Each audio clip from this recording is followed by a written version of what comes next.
تعالى بالقرآن المجيد والفرقان الحميد وأعوذ بالله من الشيطان الرجيم بسم الله الرحمن الرحيم كل نفس ذائقة الموت صدق اللہ مولانا العظیم. میرے محترم بزرگوں اور دوستوں، میرے عزیز بچوں، میری پردہ نشین میری مار بہنوں، اللہ تبارک و تعالیٰ کا احسان ہے کہ اللہ تبارک و تعالیٰ نے ہم تمام لوگوں کو دین کی نسبت سے چند منٹ بیٹھنے کی توفیق عطا فرمائے. یہ اللہ کا بہت بڑا کرم اور اللہ کا بہت بڑا احسان ہے. ایک مرتبہ درود شریف پڑھیے. اللہم صلی علی محمد وعلی آل محمد کما صلیت علی ابراہیم وعلی آل ابراہیم انک حمید مجید. اللہم بارک علی محمد وعلی آل محمد کما بارکت علی ابراہیم وعلی آل ابراہیم انک حمید مجید. میرے محترم بزرگوں اور دوستو، ہم سب بھائی جانتے ہیں اور سب بھائی ایک جگہ سے اکٹھا ہوئے ہیں کہ آج کی جو محفل ہے، آج جو مجلس سجائی گئی ہے، کل نفس ذائقۃ الموت کے اوپر جو ہے سارے مقرر آئے ہیں اور اسی عنوان سے جو ہے اسی کے تحت جو ہے باتیں کرنی ہے. تو اللہ نے اس دنیا کے اندر ہم کو اور آپ کو پیدا کیا، تو اگر ایک طرف ہم دیکھیں تو موت سے اچھی چیز دنیا میں کوئی چیز نہیں. دنیا کے اندر جتنی چیزیں اللہ پاک نے پیدا فرمایا، سب چیزوں سے اچھی چیز موت ہے. لیکن موت سے ہم گھبراتے ہیں اس لیے کہ جو نیک آدمی ہے وہ بھی جلدی نہیں جانا چاہتے ہیں، اور جو انسان گنہگار ہے، اللہ کی نافرمانی کر رہا ہے، اللہ کے رسول کے نورانی طریقے کو چھوڑ کر کے 24 گھنٹے زندگی گزار رہا ہے، تو اس کو معلوم ہے کہ ہم جب جائیں گے یہاں سے تو ہم کو کٹیا پسیا ہوگا، بڑا کٹیا ہوگا. وہاں جو ہے ہمارے بچے ہمارے عذاب کو نہیں دیکھیں گے، ہمارے بھائی ہمارے عذاب کو نہیں دیکھیں گے، ہمارا باپ ہمارے عذاب کو نہیں دیکھے گا، ہمارا رشتہ دار جو ہے ہمارے عذاب کو نہیں دیکھے گا. لیکن یہ آنکھ دیکھے گی میرے بھائی. آج دنیا کے اندر یہ کان سے سنائی دے رہا ہے، یہ کان سے آواز آ رہی ہے، یہ کان کے اندر آواز سنائی دے رہی ہے کہ اگر اللہ کے حکم کو توڑ رہے ہو اور آقا صلی اللہ تعالی علیہ وسلم کے نورانی طریقے کو چھوڑ رہے ہو تو تم ناکامیاب ہو میرے بھائی، کامیاب نہیں ہے. اس دنیا کے اندر میرے محترم بزرگوں دوستو، یہ دنیا کے اندر کامیابی حاصل کر لینا کوئی کمال نہیں ہے. اصل یہ ہے کہ آخرت کے اعتبار سے ہم کامیاب ہو جائیں. وہاں کی زندگی کبھی ختم نہیں ہوگی. 600 فرشتے روح نکالنے کے لیے آئے، اپنا کفن لاتے ہیں، اپنا خوشبو لاتے ہیں اور اپنے آنکھ سے میرے محترم بزرگوں اور دوستوں فرشتے جو ہے میت کو غسل دیتے ہیں. جب انسان مر جاتا ہے اور قبر میں پہنچانے کے لیے جب ہم جاتے ہیں، جب ہم مر جائیں گے یہ دنیا کو ہم چھوڑ دیں گے اور ہمارے خیش و اقارب رشتے دار کیا کیا دنیا سے صاحب مال گئے، دولت نہ گیا 60,000 سال. کیا کیا دنیا سے صاحب مال گئے، کچھ نہیں جائے گا. اور یہ غیب سے ایک آواز آئے گی کہ ہمارے نیک بندے، اگر ہم جنتی رہیں گے تو ہمارے کان کے اندر یہ آواز آئے گی کہ ہمارے نیک بندے کے لیے جنت کا بستر بچھا دو. کتنی خوشی ہوگی میرے، کتنی خوشی ہوگی. یہ بیوی کو چھوٹتے ہوئے یہ انکنڈیشن. اللہ ہماری زندگی سے، ہمارے ایمان سے، اعمال سے، نماز سے، روزہ سے، حج سے، زکات سے اگر خوش رہن ہوں گے تو پھر غیب سے ایک آواز آئے گی جو ہمارے کان سنیں گی. انشاءاللہ آپ حضرات نے سنیں گے کہ غیب سے آواز آئے گی کہ ہمارے نیک بندے کے لیے جنت سے بستر لے جا کے بچھا دو. کتنی خوشی ہوگی اگر ہم اللہ کی نافرمانی کرتے ہوئے اس زندگی کے اختتام پر پہنچیں گے. اگر ہمارا ایمان پر خاتمہ نہیں ہوگا تو مرنے سے پہلے کوئی انسان یہ نہیں کہا ہے کہ بھائی ہم جنتی ہو کے مر رہے ہیں. ہماری موت کیسے ہوگی؟ ہم جنتی ہو کے مریں گے یا جہنمی ہو کے مریں گے یہ اللہ ہی جانتا ہے. ہم وہ گمان اچھا رکھنا چاہیے. تو بہرحال اگر ہم اللہ کو ناراض کر کے اور اللہ کے رسول کے کو ناراض کر کے اس دنیا سے جا رہے ہیں. اگر ہم جائیں گے تو ہمارے کان میں ایک آواز آئے گی کہ اللہ کہیں گے کہ ہمارے نافرمان بندے آ رہے ہیں, ان کے قبر میں جہنم سے بستر لے جا کے بچھا دو. کتنا غم ہوگا, کتنا غم ہوگا. حدیث پاک میں آتا ہے کہ میرے بھائی یہ دنیا جو ہے 4 حصے میں 3 حصے پانی ہے اور 1 حصہ میں یہ دنیا کے انسان آباد ہے. ابھی 8 ارب سے زیادہ کی آبادی پورے دنیا کی. ابھی جو آبادی ہے 8 ارب سے زیادہ کی آبادی ہے پورے دنیا کی. تو بہرحال یہ فرشتے جو روح نکالنے کے لیے آتے ہیں, یہ ایک انسان سے پوری دنیا ڈرتی ہے. پوری دنیا ان کے نام سے کانپتی ہے, تھر تھراتی ہے. ان کے نام سے جو ہے یہ دنیا کانپتی ہے. لیکن وہی انسان کے سامنے جب اسرائیل علیہ السلام آتے ہیں اور اس کے اوپر نگاہ پڑتی ہے تو سارا جسم جو ہے, سارا جسم کا خون جو ہے پانی ہو جاتا ہے, منجمد ہو جاتا ہے اور انسان مر جاتا ہے.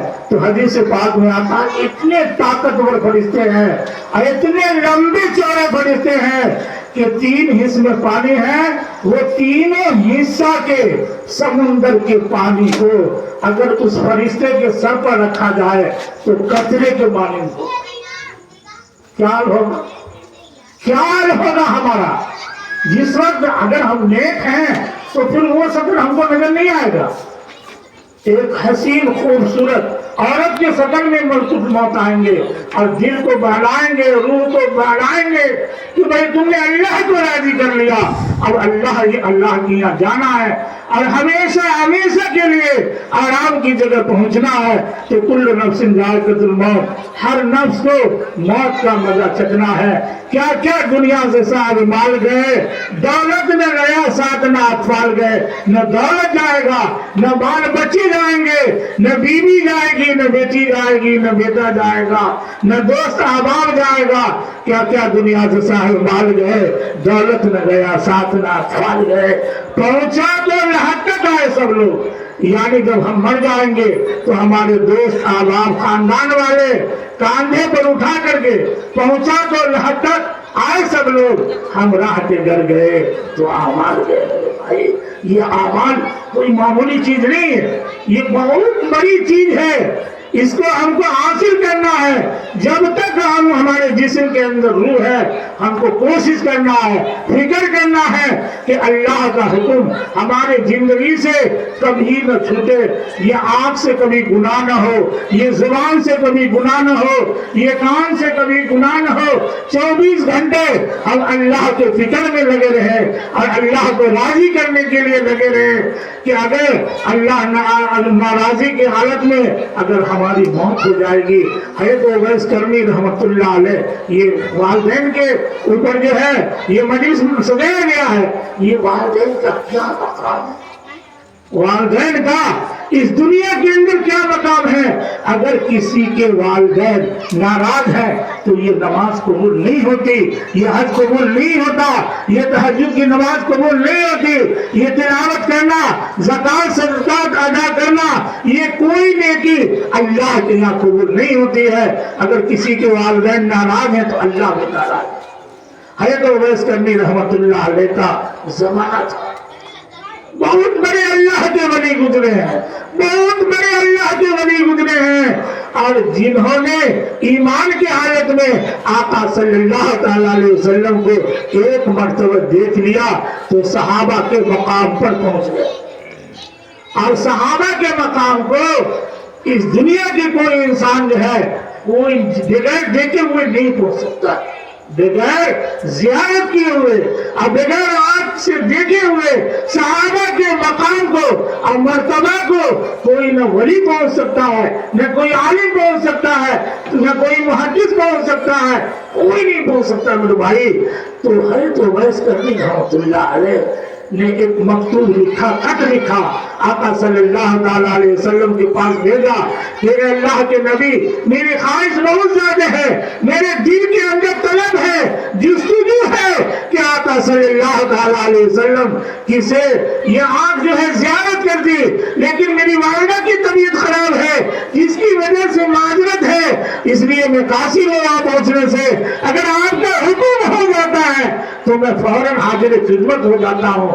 لیکن آقا صلی اللہ علیہ وسلم اس مقتول کا خط کا جواب لکھتے ہیں کہ اے اویس کرنی رحمت اللہ علیہ، تم نہیں آؤ بلکہ ماں کی خدمت کرو۔ آج جس سے بھی پوچھئے جو 60 70 80 سال کی عمر کو پہنچ گیا ہے، جتنی تکلیف اس بچے سے انسان کو پہنچ رہا ہے اتنی تکلیف کسی چیز سے نہیں پہنچ، لیکن کہے گا کس کو کہتا کیا کہنے کی باتیں نہیں، یہ کہنے کی بات نہیں ہے کہ ہمارا لڑکا ہم کو گالی دیتا ہے، ہم کو گالی دیتا ہے، ہم کو پیٹتا ہے، ہم کو پیسے نہیں دیتا ہے، تو اگر کسی سے پوچھئے تو سوائے آنسو کے کچھ نہیں نکلتا، زبان حرکت نہیں کرتی ہے، لیکن آنکھ سے آنسو جو ہے ٹپک نکلنے لگتا ہے تو انسان سوچتا ہے کہ کیا کچھ ہے، صبر کیجئے کیا کیجئے۔ تو ہے تو اویس کرنی رحمت اللہ علیہ جاتے نہیں ہیں، آپ صلی اللہ علیہ منع کر دیتے ہیں، رک جاتے ہیں۔ آپ صلی اللہ علیہ وسلم حضرت عمر رضی اللہ تعالیٰ عنہ کو بلاتے ہیں اور کہتے ہیں کہ فلانے رنگ کا آدمی ہوگا، فلانے قد کا آدمی ہوگا، یہ شکل ہوگا، ایسی جماعت ہوگی، اگر وہ اس مدینہ منورہ کے اندر آ جائے تو تم اپنے لیے ان کے لیے دعا کے لیے درخواست کرو۔ کیا موقع، ماں کی خدمت کرنے کا کیا عجر تھا، کیا ثواب تھا کہ آقا صلی اللہ علیہ وسلم حضرت عمر رضی اللہ تعالیٰ عنہ کا بھی کوئی مقام چھوٹی نہیں ہے، بہت بڑی ہے، بہت بڑی میرے محترم بزرگوں، لیکن حضرت عمر رضی اللہ تعالیٰ عنہ انتظار کر رہے ہیں، جو بھی جماعت آتی تھی وہ حضرت اویس کرنی رحمت اللہ علیہ کے دیدار کے لیے، اپنے لیے دعا کے لیے، درخواست کے لیے انتظار میں رہتے تھے، اور جو بھی جماعت آتی تھی ان سے دریافت کرتے کہ اس میں اویس کرنی رحمت اللہ علیہ ہیں، تو لوگ کہتے کہ جس نہیں ہوتے کہتے بھائی نہیں ہے۔ حضرت اویس کرنی رحمت اللہ علیہ کا یہ مقام اور یہ مرتبہ میرے محترم بزرگوں کو والدین کی خدمت کرنے کی وجہ سے ملے۔ آج بھی اگر ہم لوگوں کے والدین اس دنیا کے اندر ہے تو ہم یہ خدمت کریں اور ان کو راضی کرنے کا فکر کریں۔ دنیا کے اے مسافر منزل تیری قبر ہے، دنیا کے اے مسافر منزل تیری قبر ہے، طے کر رہا ہے جو تو 2 دن کا یہ سفر ہے، دنیا بنی ہے جب سے لاکھوں کروڑ آئے، باقی رہا نہ کوئی، مٹی میں سب سمائے، مکمل پہ سونے والے مٹی میں سو رہے ہیں، سب کا یہی حسر ہے، یہ موت کا حسر ہے۔ میرے بھائی جگہ جی لگانے کی یہ دنیا نہیں ہے، یہ عبرت کی جا ہے، تماشا نہیں ہے، کر یہ جو کرنا ہے آخر موت ہے، ایک دن مرنا ہے آخر موت ہے۔ اللہ سے دعا ہے کہ اللہ پاک ہم کو اور آپ کو اور دنیا کے تمام انسانوں کو کہنے سننے سے زیادہ